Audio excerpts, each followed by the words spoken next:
جمال الوجود بذكر الإله وتصفو الحياة بنور هداه. بیٹھے رہیں اما بغیر کسی تمہید و تاخیر کے آپ کے اور حضرت والا کے درمیان حائل نہ ہوتے ہوئے حضرت مولانا کو بڑے ہی ادب و احترام کے ساتھ دعوت شیز دیتا ہوں کہ حضرت تشریف لائیں اور اپنے مواعظ حسنہ سے ہم سامعین کو مستفیض فرمائیں اس شعر کے ساتھ کہ خطابت وجد میں آئے تو پھر ہتھیار بن جائے، کبھی نیزہ کبھی خنجر کبھی تلوار بن جائے. خطابت وجد میں آئے تو پھر ہتھیار بن جائے، کبھی نیزہ کبھی خنجر کبھی تلوار بن جائے. خطابت کی گل افشانی مسلم ہے زمانے میں، یہ نجاشی کے آگے جعفر طیار بن جائے.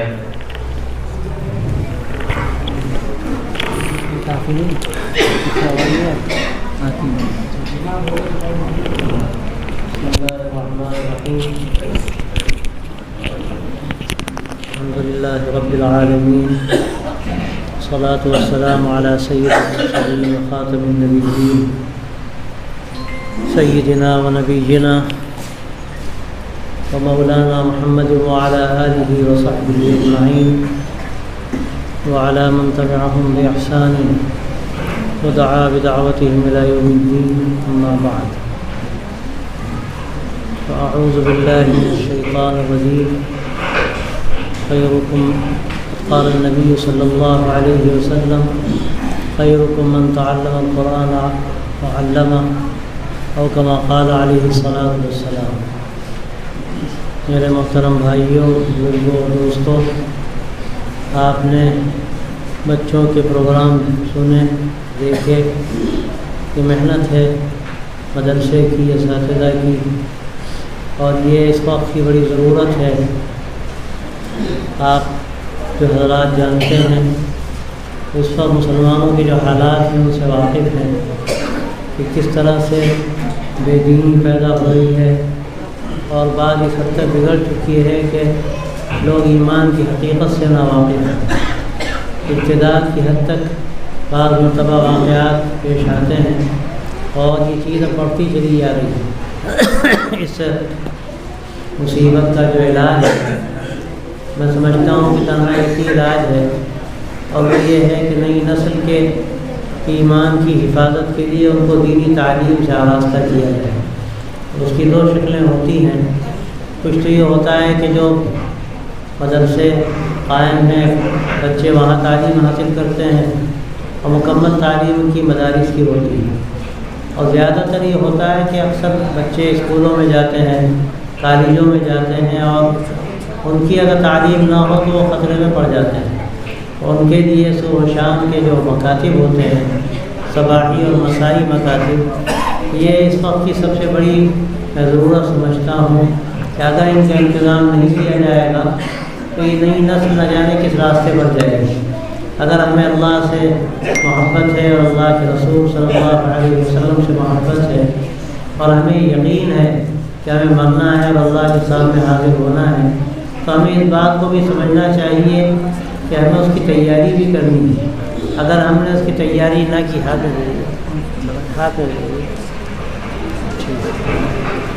اگر ہم نے اس کی تیاری نہ کی تو پھر جو حالات آگے ہمارے سامنے ہیں، ہر طرف سے جو یلغار ہے، وہ یلغار ایسی ہے کہ پھر ہم اپنے آپ کو سنبھال نہیں پائیں.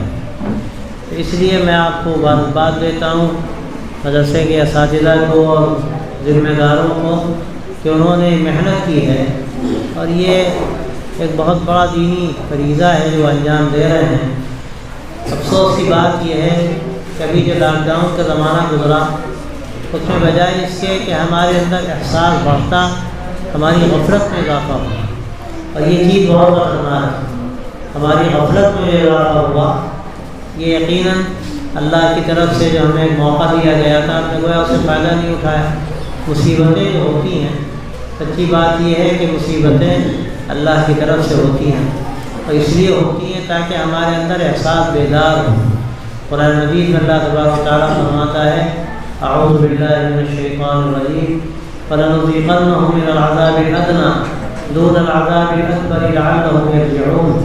کہ ہم دنیا کی مصیبتوں میں ڈالتے ہیں چھوٹی موٹی عذاب اصغر. کیا ہے عذاب اکبر کے مقابلے میں؟ چھوٹی موٹی تکلیفیں ہیں. مصائب ہیں، بلائیں ہیں، بیماریاں ہیں اور طرح طرح کی مشکلات ہیں، یہ چھوٹی چھوٹی مصیبتیں اللہ تبارک و تعالیٰ فرماتا ہے کہ آخرت کے بڑے عذاب سے پہلے ان مصیبتوں میں ہم ڈالتے ہیں، اور اس لیے ڈالتے ہیں تاکہ ہمارے اندر احساس پیدا ہو، ہم اللہ کی طرف رجوع کریں۔ تو یہ جو کچھ گزرا یہ حقیقت میں اس لیے تھا کہ ہمارے اندر بیداری پیدا ہوتی، ہمارے اندر یہ احساس پیدا ہوتا کہ اللہ نے جو مصیبت ڈالی ہے یہ اس لیے ڈالی ہے کہ ہماری غفلت کو دور کیا جائے، ہم اللہ کی طرف رجوع کرنے والے ہوں۔ لیکن آپ دیکھیے افسوس کی بات یہ ہے کہ غفلت میں اور اضافہ ہوا، مسجدیں کھل گئیں لیکن اس کے باوجود مسجدوں کو جس طرح آباد ہونا چاہیے وہ مسجدیں آباد نہیں ہیں۔ ہمیں جس طرح اپنے بچوں کو دینی تعلیم سے آراستہ کرنا چاہیے یہ سمجھ کر کہ ہمارے سامنے فتنے ہی فتنے، میں تو کہتا ہوں کہ گویا کہ ایک سلسلہ ہے ظلمتوں کا، جگہ جگہ تاریکیاں ہیں، ظلمتیں ہیں۔ اب ان ظلمتوں میں یہ چراغ ہیں، یہ مدارس اور یہ مکاتب، ان کی حیثیت چراغ کی ہے، جیسے چراغ جلتے ہیں، دیے ٹمٹماتے ہیں، اسی طرح یہ مدارس ہیں۔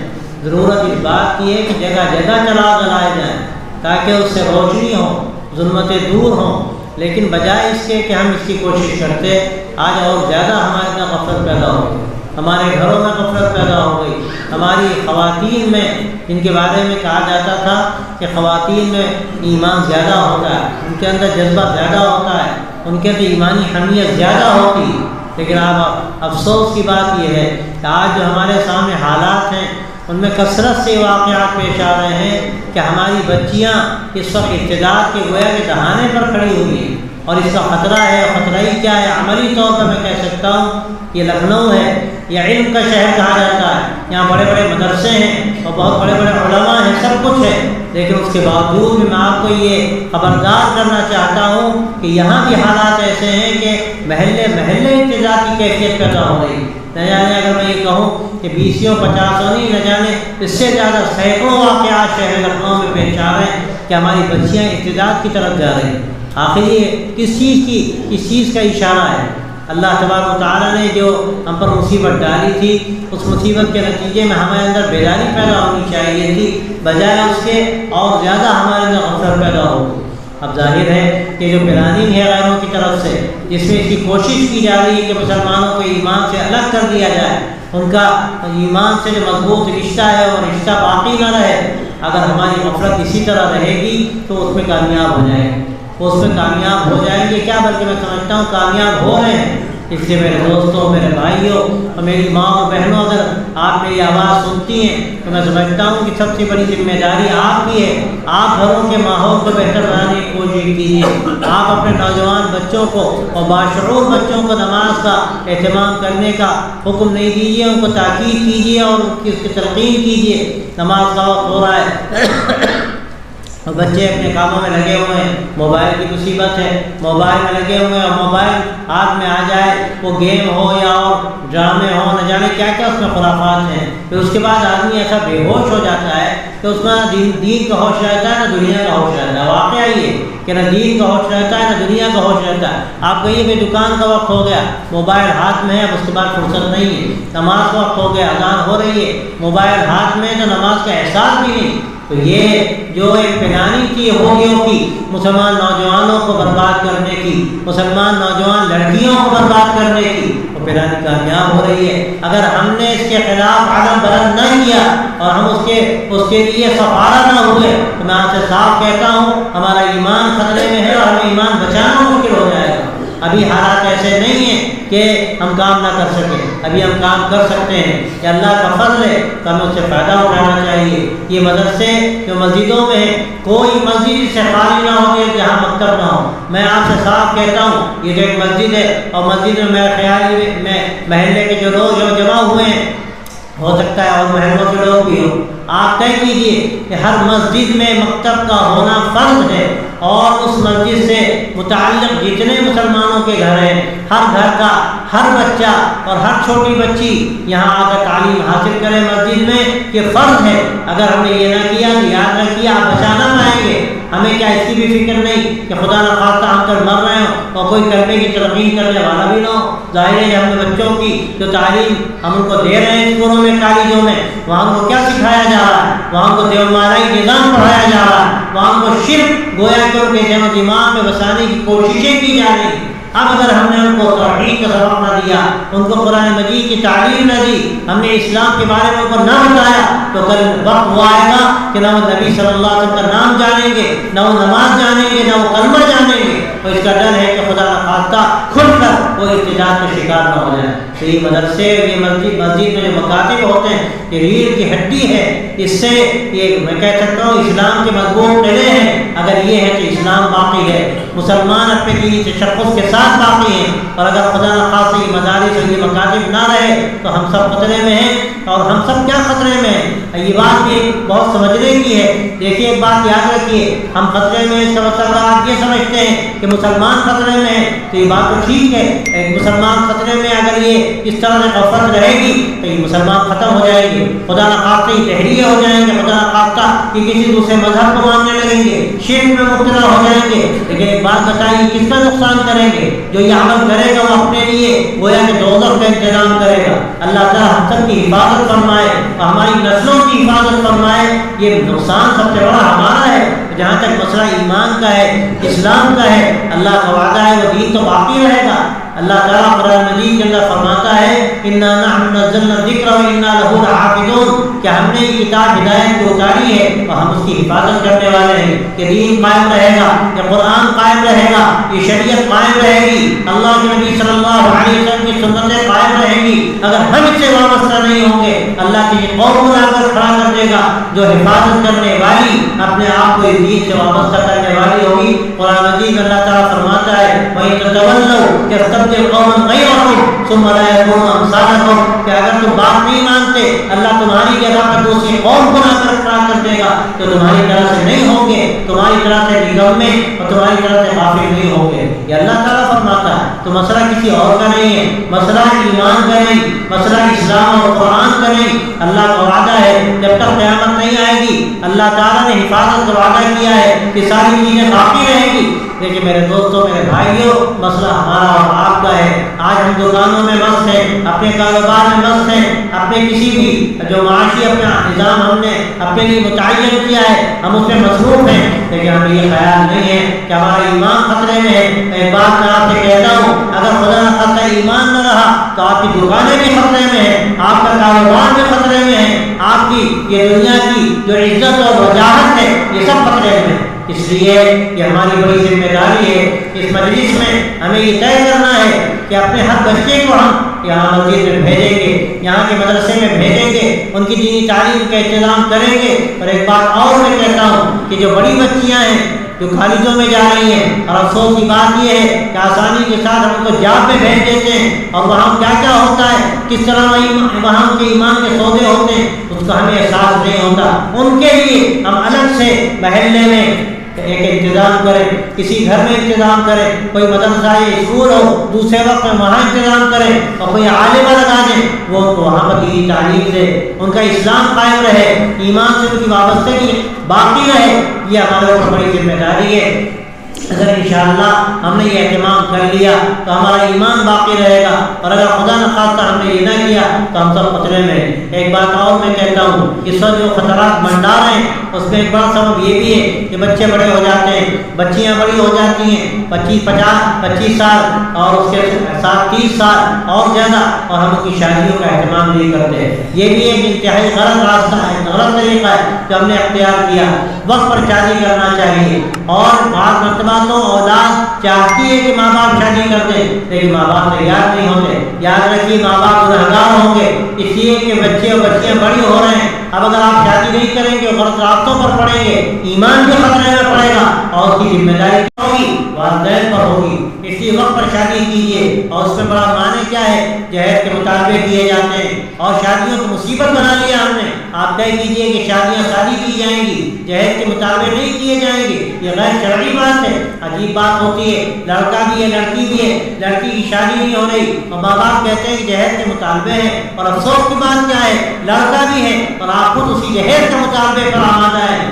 آپ خود جہیز کا مطالبہ چھوڑیے اور لڑکے کی شادی سادگی کے ساتھ کیجیے، آپ کی لڑکی بھی انشاءاللہ سادگی کے ساتھ کسی بھی بندھن میں بن جائے گی، رشتے میں بن جائے گی، اللہ اس کے لیے بھی معاملے کو آسان کر دے گا۔ تو آپ اگر خود عملی طور پر آگے بڑھیں گے اللہ تعالیٰ راستے کھولے گا۔ یہ وہ چیزیں جس کی وجہ سے آج ہمارا ایمان خطرے میں پڑ رہا ہے، ہماری حیا خطرے میں پڑ رہی ہے۔ تو میرے بھائیوں، میرے دوستوں، میری ماں اور میری بہنوں، آپ یہاں سے پیغام لے کر جاؤ، یہ سوچ کے جاؤ کہ ہم انشاءاللہ شریعت پر چلیں گے اور چلائیں گے، اور احکام دین کے جو ہمیں بتائے گئے ہر زندگی کے ہر شعبے سے متعلق، وہ شادی بیاہ کا مسئلہ ہو، کاروبار کا مسئلہ ہو، ہمارے معاملات ہوں، ہمارے آپس کے روابط ہوں، جو بھی ہوں، ہمیں شریعت کا حکم بتایا گیا، ہم شریعت کے حکم کی انشاءاللہ پابندی کریں گے۔ اگر یہ ہم نے طے کر لیا تو اس کا ہمیں سب سے بڑا فائدہ یہ ہوگا کہ چراغ کی جو روشنی اللہ نے آج ہمیں دی ہے اس روشنی میں اضافہ ہوگا، ہم خطرات سے اپنے آپ کو بچا سکیں گے،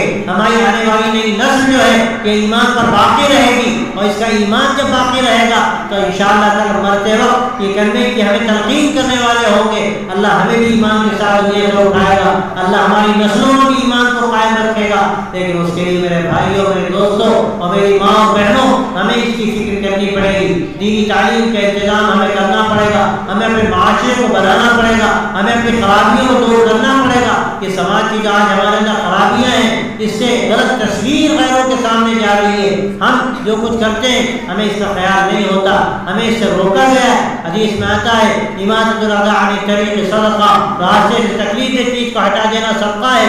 ظاہر ہے کسی کو تکلیف پہنچانا یہ بڑے گناہ کی بات ہے۔ ہم اپنے گھر کو صاف کریں، کوڑا گلی میں ڈال دیں اور ہم سوچیں کہ ہم سے کیا مطلب، اب کوئی میونسپلٹی والا آئے گا اٹھائے گا، یاد رکھیے گناہ کی بات ہے۔ جو گزرے گا اس کو تکلیف ہوگی اور اس کی تکلیف پہنچانے کا آپ سبب بننا ہے تو یہ گناہ کی بات ہے۔ تکلیف کو راستے سے ہٹا دینا، لوگوں کو راحت پہنچانا یہ صدقہ ہے، ثواب کی چیز ہے، اور کسی کو تکلیف پہنچانا یہ گناہ کی بات ہے۔ کون مسلمانوں میں کون لوگ ان باتوں کو سمجھتے ہیں؟ کتنی ہم سے غلطیاں ہوتی ہیں۔ میں یہاں تک کہتا ہوں، آپ گاڑی کہیں لے گئے، آپ نے ایسی جگہ گاڑی کھڑی کر دی کہ جو آنے جانے والے ہیں سب کو تکلیف ہو رہی ہے، یاد رکھیے یہ بھی گناہ کی بات ہے۔ یہ کوئی انتظامی مسئلہ نہیں ہے، کوئی یہ میونسپلٹی کا مسئلہ نہیں ہے یا ٹریفک کا طرح مسئلہ نہیں ہے، یہ مسئلہ ہماری شریعت کا ہے۔ اور یاد رکھیے یہ شریعت اسلامیہ وہ ہے، یہ پورا نظام زندگی ہے، ہمیں اس میں سب کچھ بتایا گیا ہے۔ ایسا نہیں ہے کہ ہم نے نماز پڑھ لی، ہم نے روزہ رکھ لیا، اس کے بعد ہم فارغ ہو گئے۔ یہ نمازیں اور یہ ہمارے روزے یہ تو ایمان کی علامت ہے، یہ اسلام کی بنیاد ہے، لیکن اس کے ساتھ ہمیں اور دین کے تقاضوں کو ہمیں بتایا گیا ہے، ان تقاضوں کو سمجھنا اور اپنی زندگی کو اس کے سانچے میں ڈالنا، حلال اور حرام کے فرق کو سمجھنا، وراثت کی شرعی تقسیم کرنا، بہن کا حق کیا ہے۔ کتنے لوگ ہیں جو بہن کا حق دیتے ہیں، ماں باپ کا انتقال ہو گیا، ایک بیٹا ہے ایک بیٹی ہے، 2 حصہ بیٹے کا 1 حصہ بیٹی کا، یہ شریعت کا حکم ہے۔ اگر بیٹا نہیں دیتا بیٹی کو، یاد رکھیے حرام کھاتا ہے، اور حرام کیا کھاتا ہے؟ آپ کا لقمہ کھاتا ہے، آپ کا انگارہ کھاتا ہے۔ آج پتہ نہیں چل رہا، کل مرنے کے بعد پتہ چلے گا کہ اس کا کیا نقصان ہے، لیکن اس وقت پتہ چلنا ہمارے لیے مفید نہیں ہوگا۔ ہم طے کریں کہ حرام سے بچیں گے اور حلال روزی اختیار کریں گے۔ آج ہمارے نوجوان نشے کے عادی ہو رہے ہیں، جوئے کے عادی ہو رہے ہیں، سٹے کے عادی ہو رہے ہیں، نہ جانے کیا کیا برائیوں میں وہ مبتلا ہو رہے ہیں۔ آپ راتوں میں نکل جائیے، 12 بجے رات کو 1 بجے رات کو دکانوں میں بیٹھے ہوئے ہیں اور نہ جانے کی خرافات میں لگے ہوئے ہیں۔ اللہ کے رسول صلی اللہ علیہ وسلم نے فرمایا تھا عشاء کے بعد باتیں کرنا یہ اچھی بات نہیں ہے، یہ ایک طرح کا گناہ ہے اور مکروہ اس کو کہا گیا۔ دین کی بات ہے ٹھیک ہے، لیکن آپ دنیا داری کی باتیں کریں، فورٹنگ کریں، وقت ضائع کریں، دنیا کا بھی خزانہ ہے، آخرت کا بھی خزانہ ہے۔ اس لیے میں کہتا ہوں اپنے نوجوانوں سے اپنے وقت کو ضائع مت کرو، اللہ کی امانت ہو تم اور امت کی امانت ہو۔ یہ طے کرو کہ اپنی زندگی ہمیں ایسی بنانی ہے جب اللہ کے نبی صلی اللہ علیہ وسلم کے مشن کا حصہ بن سکیں، آپ کے دین کے سپاہی بن سکیں۔ یہ تقاضا ہے نوجوانوں سے، اور یہی فریضہ ہے ہماری خواتین کا۔ وہ اپنے بچوں کی تربیت کریں، ان کو انبیاء کے قصے سنائیں، اولیاء کے قصے سنائیں، ان کی زندگی کو صحیح رخ پر ڈالنے کی کوشش کریں، اس چکر میں نہ پڑیں۔ ابھی بات آ رہی تھی مکالمے میں، بچہ ڈاکٹر بن گیا، بچہ انجینئر بن گیا، بچہ کماؤ خود بن گیا۔ میں کہتا ہوں ٹھیک ہے، انجینئر بناؤ، ڈاکٹر بناؤ، آپ سائنسداں بناؤ، آپ کچھ بھی بناؤ، لیکن پہلے مسلمان تو بناؤ۔ اگر مسلمان نہیں ہے تو آپ کو اس کا کوئی عمل کام نہیں دے گا، وہ کما کر لا کر دے گا بھی، میں تو کہتا ہوں آپ کو اس کی کمائی سے فائدہ بھی نہیں ہوگا، وہ آپ کو لاکھ مار کر جائے گا۔ آپ کو مسلمان بناؤ گے، اس کے بعد آپ کچھ بھی بناؤ وہ آپ کے کام آئے گا۔